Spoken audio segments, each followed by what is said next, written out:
Coming up on UB Football Insider, we'll look back at a game for the ages, a game for the record book, the amazing 7-overtime battle that no Bulls fan will ever forget. We'll preview today's game against Northern Illinois. You never know what might happen. And we'll sit down with the Mirchi family to talk about their gift for the new indoor practice facility. It's all coming up on UB Football Insider. Drew Anderson moves some people around, gets the shotgun snap, pump fake left, steps up in the pocket, throws deep downfield, got a receiver, caught at the 15, at the 10, at the 5. That's a Buffalo touchdown! KJ Osborne with the Buffalo touchdown of 54 yards. 8:47 to go in one of the best games you'll ever see. It might get even better. Snap, spot, kick, up, on the way, and good! Money Mitch sends the game to overtime. We're tied at 31. Yeah. This is one of the greatest football. I don't know. Tell me somebody's seen a better game. You know, to watch it happen in 2-point and then 2-point conversions and 2-point stops and field goals and missed field goals and all that stuff. You know, the emotional roller coaster that you could be on. You fumble and then you get a stop and all the things that happen. What a great deal. Shotgun snap. Anderson throws, corner of the end zone, caught, touchdown! Kamadi Holsey with the touchdown in overtime. Fake the handoff. Anderson hangs it up deep into the end zone. Jump ball caught. Touchdown! Anthony Johnson with the touchdown grab. We're an extra point away from tying it up again. You can't stop Anthony Johnson. We came out, everybody counted us out. They didn't think it was going to be a game. We came a long way, man. That just shows how hard we've been working, and I love it. And we're just going to come back next week and prepare ourselves. Game on the line right here. Make it, and the Broncos go home with a win. Miss it, and we go to overtime 4. Snap, spot, kick, up, No! Good! Unbelievable! So now the Bulls must get the 2-point conversion. They're down 53-51. They must get it to force another overtime. What do the Bulls have in their best 2-point conversion playbook? Shotgun snap to Anderson, and it is a throwback to Drew. He catches it! It's a throw from Anthony Johnson to Drew Anderson. 2-pointer is good! 27-yard line to start off overtime number 5. Drew Anderson awaits the shotgun snap, gets it, back in the pocket, pump fakes, steps up, throws down the middle, it is caught, touchdown! KJ Osborne with the touchdown grab! Drew Anderson with a great throw, and KJ Osborne has been uncoverable down the middle of the field here today. Another big play. Wow! It was a blur. So many plays happen. You just got to step up when your number is called. We didn't get the job done, so we're supposed to keep fighting until we get the job done. So, we were locked in, but it was a blur. It was definitely a blur. Wasik moving people around. Snap, handoff, Franklin up the middle, stopped. And we continue to play football at UB Stadium. The defense led by Christian Gonzalez and Khalil Hodge come up big. This Buffalo defense keeps the game alive again. 3rd and goal from the 2 under center. Anderson fakes the handoff, rolls to the right, he's pressured. Now he runs away, he's at the 5, he scores! Drew Anderson scores the touchdown! Pure magic from Drew Anderson today. Everything he's done has turned to gold. He's thrown it a million times into the end zone. He's run it in. He's caught the conversion. What a day. Every time, all right, let's go and do it again. I feel like our offense, the whole team was really a lot of perseverance tonight. Just keep coming back, fighting like that. With the amount of guys we had go down, I'm really proud of everyone. The public may not know about Drew, but we've been said it. Drew, we have the best backup quarterback in the MAC. We knew Drew was going to come in. He throws beautiful balls. He's smart. He's a playmaker. We definitely knew. We knew he was going to surprise some people, so we weren't surprised. 71-68, Western Michigan has won in a game tied for the longest in NCAA history in the 7th overtime. Extremely proud of our football team and their grit and resiliency.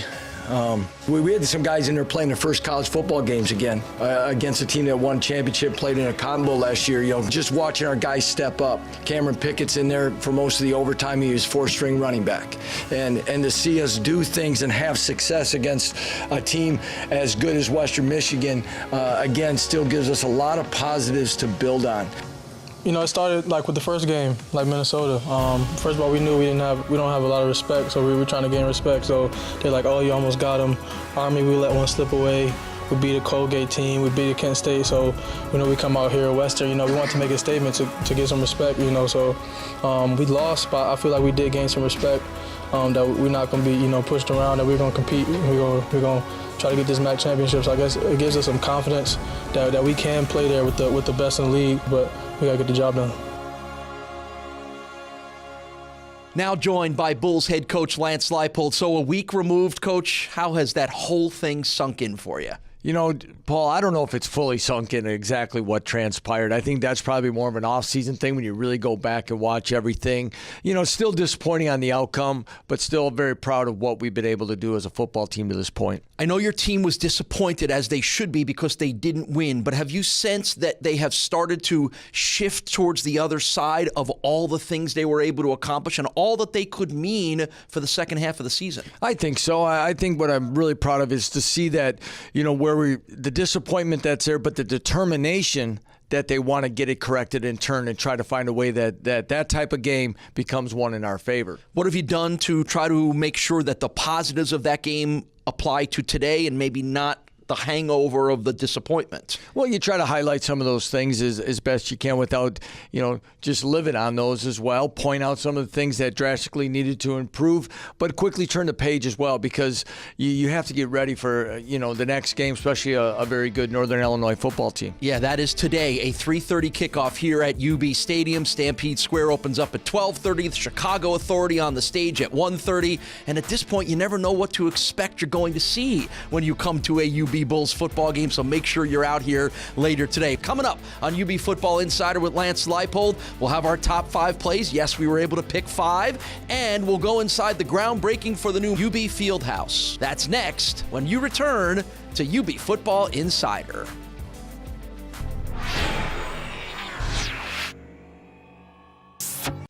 Midweek Football returns to UB Stadium on Tuesday, November 7th when the Bulls host the Falcons of Bowling Green. Kickoff is at 7:30 p.m. Where else can you see amazing touchdown catches? Hangs it up deep into the end zone. Jump ball caught. Touchdown! And gritty defensive plays. Looking to throw. He is rushed. Sacked! You won't want to miss Midweek Maction here at UB Stadium. For tickets and more information, call 877-UB-THERE or visit UBBulls.com.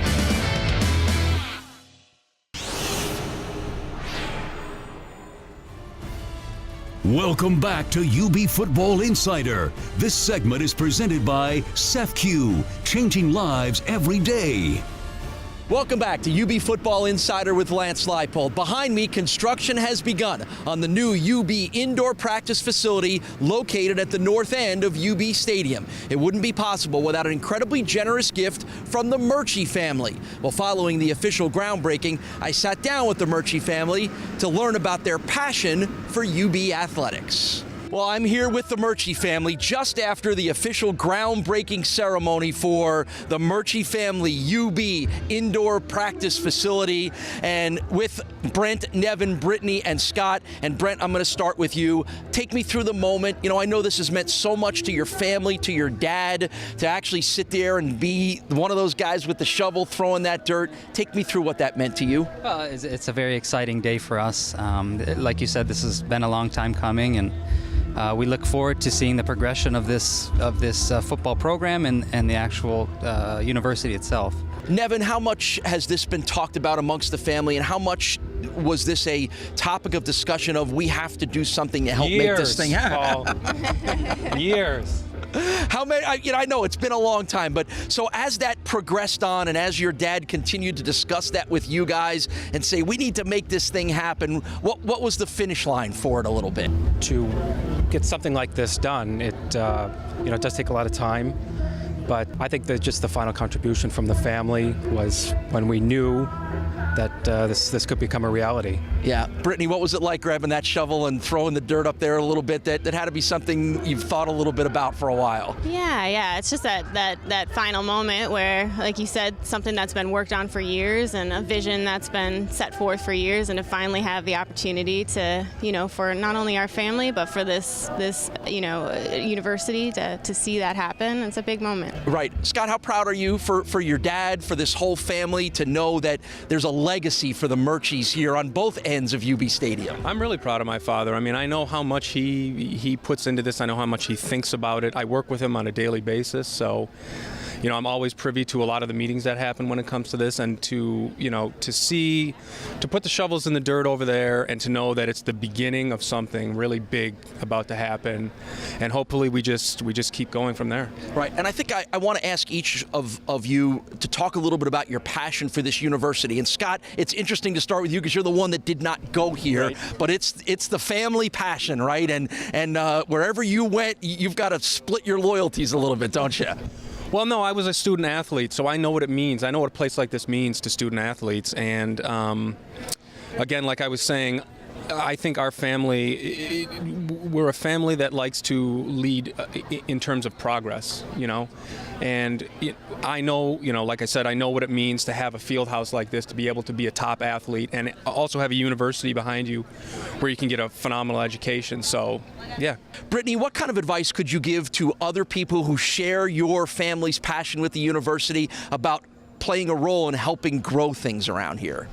Well, I think, it's about community. This is University of Buffalo has a big presence in our community, and it's important for our community members to create opportunities. This is our youth, going on to go after their goals and dreams and to create opportunities for them. It's incredibly important. Right. And Brent, we're going to give you the last word here to wrap all this up in honor of the whole Mirchi family, just to kind of express what this university has meant to you, your family, your parents, and again, this event, what it's going to mean to always drive by here and see the family name up on the side. Sure. I think the important thing is the opportunity. This university provided both my parents an opportunity to pursue their dreams and their careers. And this is, I think, my father's way of giving back to that, and the institution of this field house is going to create even more opportunity, not only for our student athletes, but for our non-athlete students. All right, well, we thank all of you, and we thank your mom and dad, the entire Mirchi family. A special day for them, a special day for everybody here at the University of Buffalo, with the official groundbreaking for the brand new UB indoor practice facility. It's time now for the top 5 plays of the week, brought to you by ECMC. The difference between healthcare and true care. Number 5. 34-yard field goal attempt for Adam Mitchison to tie the game at 31. Snap, spot, kick, up, on the way, and good! Number 4. Drew Anderson fakes the handoff, back in the pocket, looks to throw, fires down the middle, wide open. Martinez at the 40, at the 30, at the 20, at the 10. Bullseye! It's a Buffalo touchdown. This is a big play that will stand as a Buffalo score. Great patience there from Drew Anderson, letting the route open up, wide open, splitting the safeties down the middle. Big answer from Buffalo after a tough start to get back in this game. Number 3. 2nd down and 10 from the 25. Bulls must have a touchdown to tie. Fake the handoff. Anderson hangs it up deep into the end zone. Jump ball caught. Touchdown! Anthony Johnson with the touchdown grab. We're an extra point away from tying it up again. You can't stop Anthony Johnson. Number 2. 27-yard line to start off overtime number 5. Drew Anderson awaits the shotgun snap, gets it, back in the pocket, pump fakes, steps up, throws down the middle, it is caught, touchdown! KJ Osborne with the touchdown grab! Unbelievable. Drew Anderson with a great throw, and KJ Osborne has been uncoverable down the middle of the field here today. Another big play. Wow. Number 1. 3rd and goal from the 2 under center. Anderson fakes the handoff, rolls to the right, he's pressured. Now he runs away, he's at the 5, he scores! Drew Anderson scores the touchdown! Pure magic from Drew Anderson today. Everything he's done has turned to gold. He's thrown it a million times into the end zone. He's run it in. He's caught the conversion. What a day.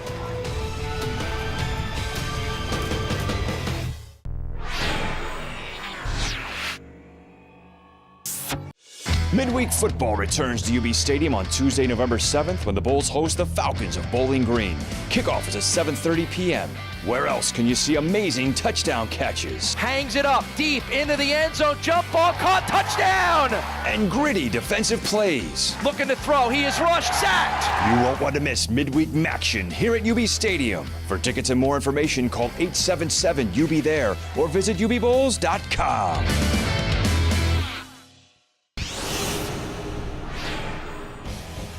Welcome back to UB Football Insider. This segment is presented by Town BMW, the official auto partner of UB Athletics. Welcome back to UB Football Insider with Lance Leipold. My name is Paul Peck. Today, it's the Bulls and the Northern Illinois Huskies, a 3:30 kickoff here at UB Stadium. Stampede Square opens at 12:30. The Chicago Authority on the stage at 1:30.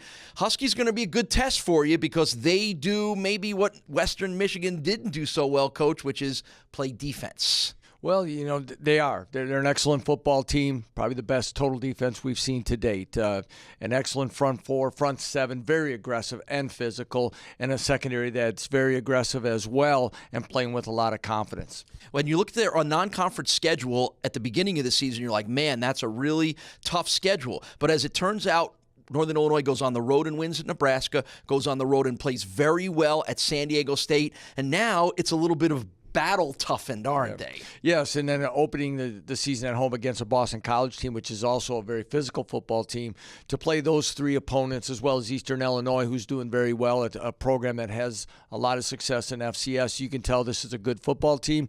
They played in a rainstorm last week against Kent. So, you know, Rod Carey's teams are going to be physical, they're going to be well coached, and it's going to be a good test for us. Well, you mentioned it. They are the number 1 ranked defense in the MAC, almost number 1 across the board in almost every statistical category. What is it that they do so well? I know they have some all-MAC caliber players in their secondary and on their defensive line, but what specifically do they do so well defensively? Well, I think, as I said, they're well coached up front and they're very physical in that defensive line, but it's probably that linebacker crew that's really playing the best football for them. It's as a trio, it's the best group we've seen, and again, they're very active, physical football players that make a lot of plays. One particularly interesting player is a defensive end by the name of Sutton Smith, who happens to come from the same high school as Jarrett Franklin, leads the nation in sacks and tackles for loss. Yeah, not the biggest guy, but very athletic, and he keeps people off his body. He's very active. He's been getting in the backfield, and once he's in the backfield, he's made a lot of plays. Offensively, they've started 3 different quarterbacks, or at least prominently played 3 different quarterbacks this year, and we're not entirely sure which one of them we're going to see here later today. Again, this is not the first time you and I have talked about this in a preparation mode, but how do you prepare for not knowing which of their 3 quarterbacks may play?